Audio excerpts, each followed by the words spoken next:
Hai teman Kilin, perkenalkan, saya Kilin yang akan menemani malam-malammu bersama teman tak kasat mata.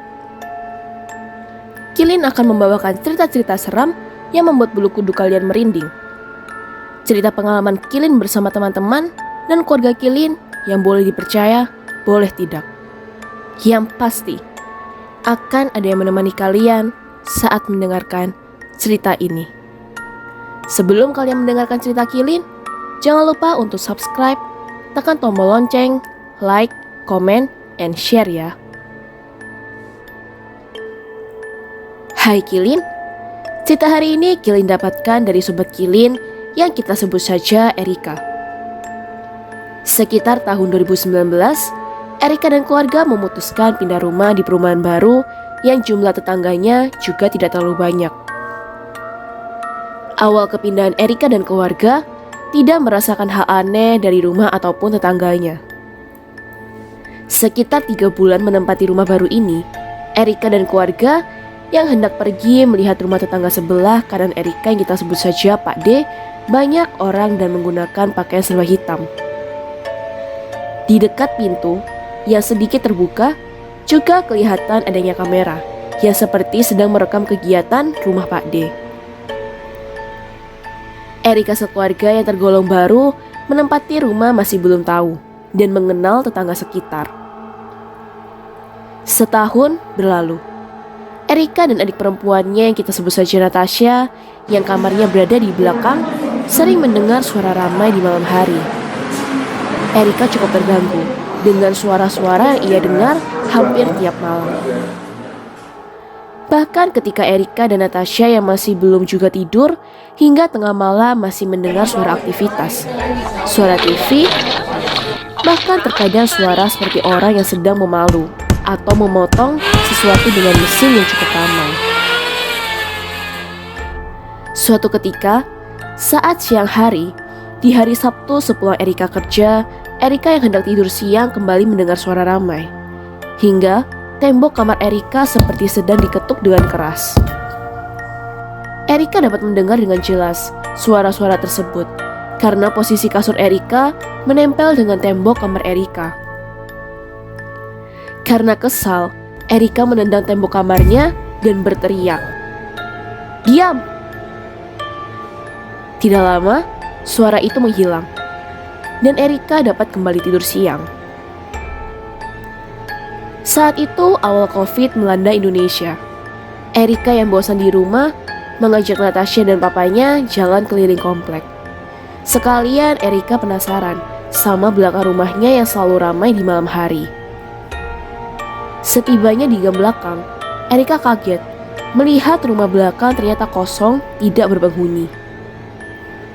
Setibanya di rumah, Erika dan Natasha bercerita mengenai pengalamannya setiap malam kalau belakang rumah ramai hingga terdengar sampai di kamar Erika.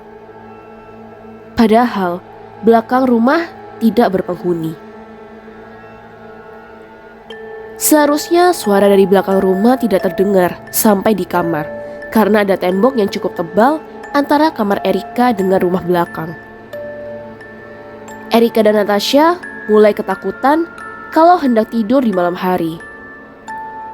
Tapi anehnya, setelah mengetahui belakang rumah tidak berpenghuni, Erika dan Natasha mulai jarang mendengar suara ramai dari belakang rumah.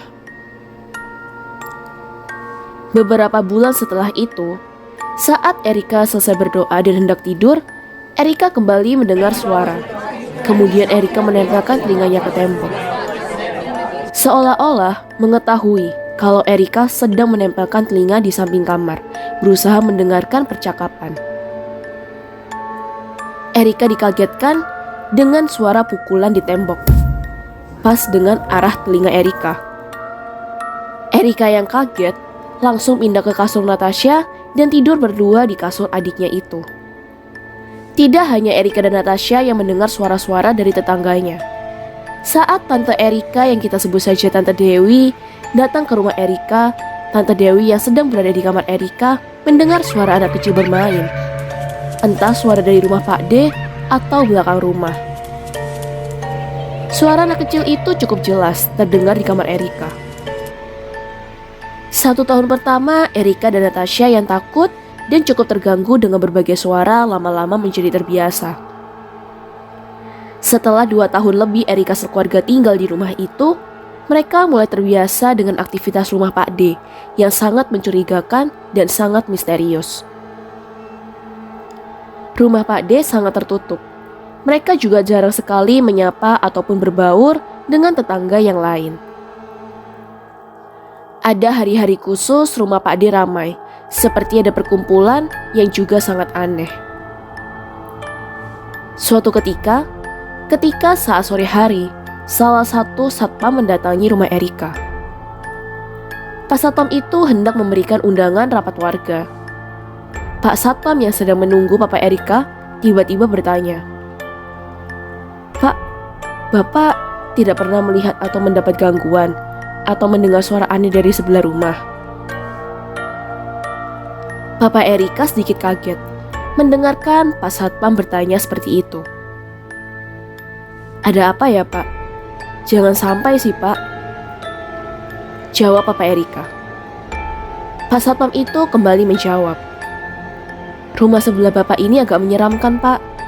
Kemarin saat saya mendatangi sebelah rumah, kelihatan dari CCTV ada bayangan putih keluar masuk tembus tembok. Ada juga kayak sosok anak kecil, tapi cuma kayak bayangan aja gitu, Pak." Papa Erika yang mendengarkan cerita Pak satpam tentang rumah Pak D jadi teringat dengan sosok anak kecil yang pernah ia lihat. Saat itu Papa Erika yang hendak pulang ke rumah sekitar jam 7 malam melihat seperti anak-anak kecil yang memasuki rumah Pak D. Papa Erika yang awalnya akan belok ke gang rumah memutuskan lurus melihat rumah Pak D yang posisi rumahnya di pojokan gang. Di pojokan ada pintu kayu kecil dengan keadaan tertutup. Sedangkan Papa Erika melihat anak itu melewati pintu tersebut. Di seberang rumah Pak D ada pohon-pohon besar dan jalan yang cukup lebar. Di bawah pohon itu ada 2 batu nisan yang tidak tahu batu nisan siapa dan menghadap ke arah rumah Pak D. Erika sekeluarga melihat batu nisan itu sepulang mereka pergi. Papa Erika berkeliling sebentar, melihat rumah-rumah di belakang gang. Saat melewati rumah Pak D, mereka melihat 2 batu nisan. Beberapa hari setelah melihat batu nisan, Erika dan Natasha akan memberi makan kucing yang suka masuk dan bermain di rumah Erika. Erika dan Natasha memberi makan kucing setelah maghrib. Mereka memberi makan di seberang rumah Pak D. Karena teringat apa yang ia lihat beberapa waktu lalu, Erika dan Natasha memberi makan agak jauh dari pohon yang ada batu nisan. Tapi tetap masih di satu area yang sama. Erika dan Natasha yang masih asik memberi makan kucing, mereka melihat di dekat rumput di bawah pohon ada kain putih yang terbungkus seperti pocong. Karena sudah gelap, Erika dan Natasha yang takut juga penasaran kembali melihat bungkusan putih dan memang bentuknya seperti pocong. Erika dan Natasha cepat-cepat pergi dan tidak lagi memberi makan kucing setelah maghrib. Keesokan harinya, Erika dan Natasha kembali memastikan bungkusan kain putih di daerah rumput-rumput seberang rumah tetangganya. Dan bungkusan itu sudah tidak ada. Beberapa bulan kemudian, saat itu hari Minggu siang, kedua orang tua Erika dikagetkan dengan suara ramai dari depan rumahnya. Ternyata Pak D bertengkar dengan tetangga seberang kiri Erika yang memang ia dipercaya sebagai ketua keamanan di perumahan.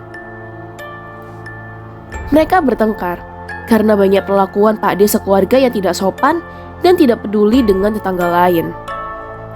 Karena pertengkaran ini, Erika sekeluarga jadi mengetahui kalau banyak sekali warga perumahan dan juga Pak Satpam yang tidak suka dengan Pak D. Mereka bertengkar cukup lama, hingga Pak Satpam pun datang membantu melerai keduanya. Seminggu setelah Pak D bertengkar, Erika mendapat kabar kalau Pak D meninggal dunia. Para tetangga sempat bingung, karena tidak ada satupun pengikut Pak D yang datang melayat ke Pak D. Setelah Pak D meninggal dunia, rumah Pak D yang dulunya ramai kini semakin sepi. Bahkan sekarang ini rumah Pak D dijual dan tidak ada yang menempati. Beberapa waktu yang lalu, tetangga depan rumah Erika baru saja melahirkan anaknya yang kedua. Saat Mama Erika menjenguk tetangga depannya ini, Mama Erika mendapat cerita yang sangat mengejutkan mengenai rumah Pak D yang terkenal sangat misterius. Tetangga depan rumah cerita tentang Pak D karena membahas Papa Erika yang sempat ribut dengan saudara Pak D yang sedang mengambil salah satu besi yang masih menempel di bangunan rumah Pak D. Proses pengambilan besi ini cukup membuat Papa Erika emosi karena batu-batu yang ia pecahkan jatuh dan menimpa di atas kanopi rumah Erika. Di hari Minggu siang, Erika sekeluarga yang sedang menonton TV bersama dikagetkan dengan suara. Karena hal itu, membuat Papa Erika marah dan menegur saudara Pak D yang sudah berdiri di atas kanopi rumah Erika. Tanpa meminta maaf, suara Pak D ini selalu membantah omongan Papa Erika dan bersikukuh kalau batu-batu yang ia pecahkan tidak mengenai rumah Erika. Ia juga tetap pada pendiriannya kalau ia tidak menginjak kanopi rumah Erika. Padahal, tetangga depan dan ketua keamanan perumahan juga melihat kalau saudara Pak D berdiri di atas kanopi rumah Erika. Karena keributan yang cukup ramai dan lama itu, tetangga depan kembali membahas mengenai keluarga Pak D. Di sini Erika sekeluarga baru mengetahui kalau Pak D merupakan sosok orang pintar. Percaya atau tidak, memang rumah Pak D ini angker dan menjadi tempat perkumpulan Pak D beserta anak buahnya untuk memperdalam ilmu hitamnya. Bagian depan rumah Pak D, di atas tembok pagar terdapat inisial perkumpulan Pak D. Pernah juga ada orang yang mendatangi tetangga depan saat ia sedang menyapu teras dan bertanya, apa benar itu rumah Pak D? Karena ia ingin memasang susuk di Pak D. Rumah Pak D menjadi sangat angker karena ada yang bilang dari sumber terpercaya kalau sudah ditanami kepala kambing. Tidak tahu kepala kambing ini ditanam di bagian yang mana. Hanya saja mengenai kepala kambing yang ditanam di rumah Pak D bukan lagi gosip di daerah perumahan Erika. Tetangga depan Erika juga cerita, saat itu Erika sekeluarga belum menempati rumah dan posisi masih dalam keadaan kosong. Memang Erika sekeluarga sudah membeli rumah ini sebelum tahun 2018. Hanya saja, rumah Erika dibiarkan kosong dan baru dibangun sekitar pertengahan tahun 2018. Di tahun-tahun tersebut, tetangga depan rumah Erika yang baru saja pulang sekitar pukul 2 malam melihat di sepanjang jalan sebelah rumah Pak D ada banyak orang dengan menggunakan pakaian serba hitam berkumpul menghalangi jalan. Seperti sedang berlatih sesuatu, tanpa ada rasa sungkan mereka melanjutkan aktivitas aneh dan menyeramkan di jam yang seharusnya dipakai untuk beristirahat. Tidak hanya itu, ternyata para warga juga mengetahui keberadaan dua batu nisan yang tidak tahu kapan mereka membawa dan menaruh di dekat pohon. Warga perumahan juga tidak tahu kapan mereka kembali mengangkat dan membawa pergi dua batu nisan itu. Hanya saja, dua batu nisan itu sekarang sudah hilang. Di jalan samping rumah Pak D ini juga sering beberapa warga yang memarkirkan mobil di sana. Saat tetangga depan ini parkir, ada yang menggores mobil mereka hingga membekas. Tidak hanya mobil tetangga, saat itu Papa Erika yang parkir di sana juga mendapatkan goresan lumayan panjang di mobil Papa Erika. Dan sepertinya Pak D tidak suka kalau ada orang atau warga yang memarkirkan mobil mereka di jalan samping rumahnya itu. Karena ada orang yang melihat salah satu pegawai Pak D yang menggoreskan mobil jika ada yang parkir. Dan setelah mendengar cerita dari tetangga depan rumah, Mama Erika yang menceritakan kembali ke Erika sekeluarga jadi teringat dengan berbagai kejadian yang mereka alami. Termasuk suara-suara yang Erika dan Natasha dengar awal-awal kepindahannya di sana. Ternyata suara dan gangguan-gangguan itu berasal dari rumah Pak D, bukan dari tetangga belakang rumah. Dan hingga saat ini, rumah Pak D dibiarkan kosong, kotor dan tidak ada yang merawat. Warga sekitar juga meyakini kalau rumah itu sekarang semakin angker. Di malam hari, Erika atau saudaranya yang akan keluar rumah dan harus melewati rumah Pak D menggembok pagar atau melakukan aktivitas lain depan rumah pun merasa takut dan merinding. Teman Kilin, bagaimana dengan tetangga kalian?